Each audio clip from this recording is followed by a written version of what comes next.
everyone, welcome to the Monthly Review, the monthly show on language learning, where you discover new learning strategies, motivational tips, study tools, and resources. By the way, all the lessons and bonuses you're about to see can be downloaded for free on our website. So click the link in the description right now to sign up for your free lifetime account. Okay, today's topic is 10 habits of highly effective language learners. Do you feel like you're not making much language progress? That you could do better, but you're just not sure what step to take? In today's episode, you'll discover the top 10 habits of effective language learners and what these learners do differently.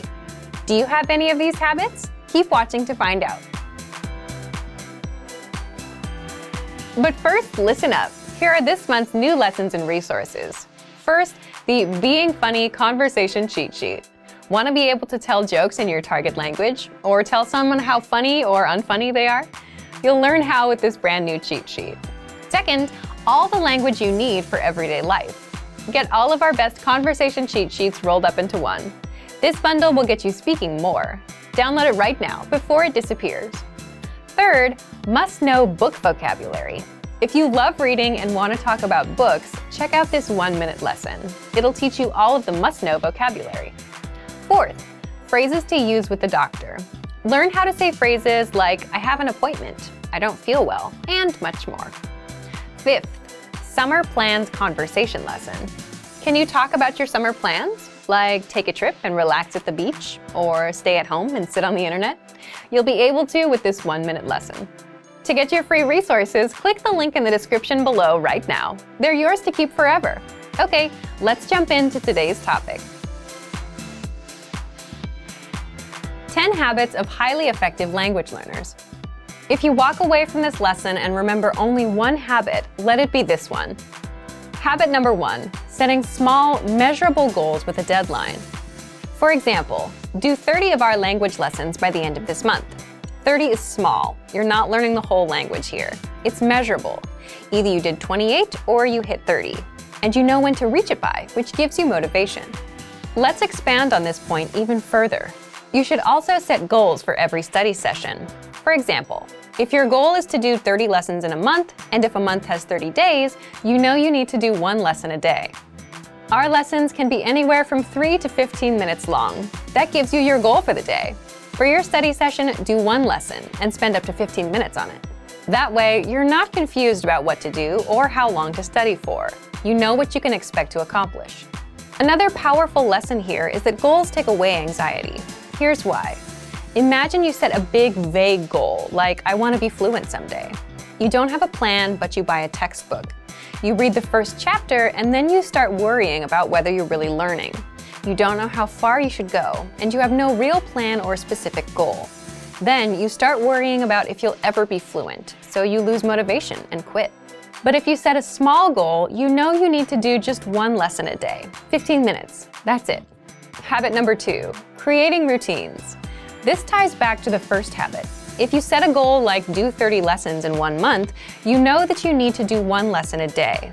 This is how you create your routine. You should decide when and where to study as well. Even if you're putting in just 5 minutes a day, you have to know when and where you'll do it. Why? So you can make time, make a mental note that this time is language time, and say no to other things that come up. Just like you know when it's time to brush your teeth, you should know when it's time to do a little language learning. Creating and sticking with a routine is a great habit to have because the routine is what turns your goals into reality. Habit number 3, don't cram. Most of us crammed back in school.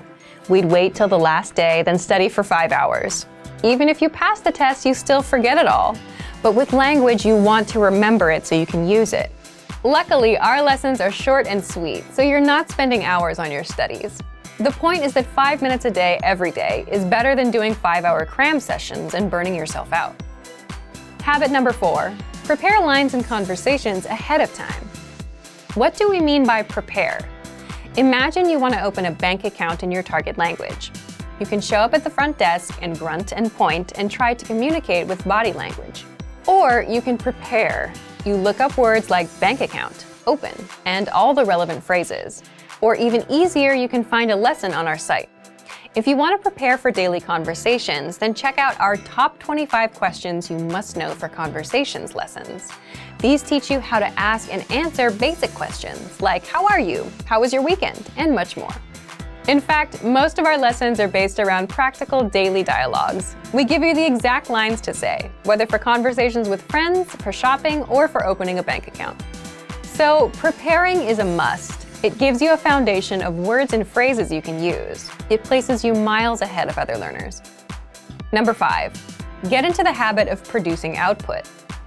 Input is taking language in, listening and reading. Output is putting language out, so speaking and writing. The big point here is that it's very easy to sit back and listen and read.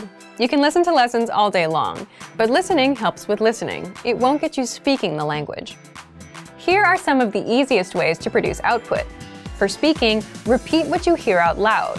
For writing, copy out the lesson vocabulary and dialogue by hand. Again, you need to practice. Habit number 6, come back and review. A lot of times, what we learn goes in one ear and out the other, which means we don't really learn. This is where reviewing comes in. When you're done with a lesson, come back a few days later and do another round. You'll likely come across words and phrases you've forgotten. Or even easier, download the dialogue track or the lesson notes and review those at a later date. Number 7, look for solutions. An important difference between experienced learners and new learners is in how they react when they don't understand something. Inexperienced learners rely completely on their study tools and tend to blame the tools for their lack of progress. You'll often hear people talk about giving up because a textbook was too boring or because the textbook didn't teach them to speak. Experienced learners look for solutions. If they realize a specific study tool, like a textbook, isn't going to help them speak, they look for a better solution. Textbooks can teach you grammar and vocabulary words, so they're valuable resources.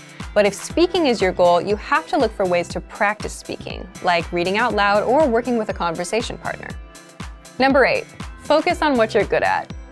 The reason we say this is because it's good for motivation overall. If you're generally better at speaking than writing, you're more likely to enjoy it, which means you're more likely to continue with it. That means it's a successful routine, and routines are what turn your goals into reality. Number 9, don't procrastinate. This is easier said than done, but it's important. A lot of us procrastinate as a result of overthinking. For example, let's say you plan on studying for an hour today.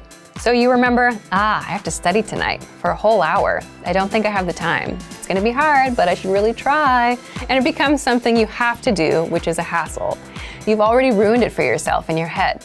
But if you have a small and measurable goal and an easy routine, just 5 minutes a day, for example, that's not much work to do. 5 minutes and you're done. If you want to beat procrastination, make sure to make your goals and routines easy and realistic. Number 10. Remember that learning a language is a marathon and not a sprint. It's a long-term game. Remembering this is a good habit to have.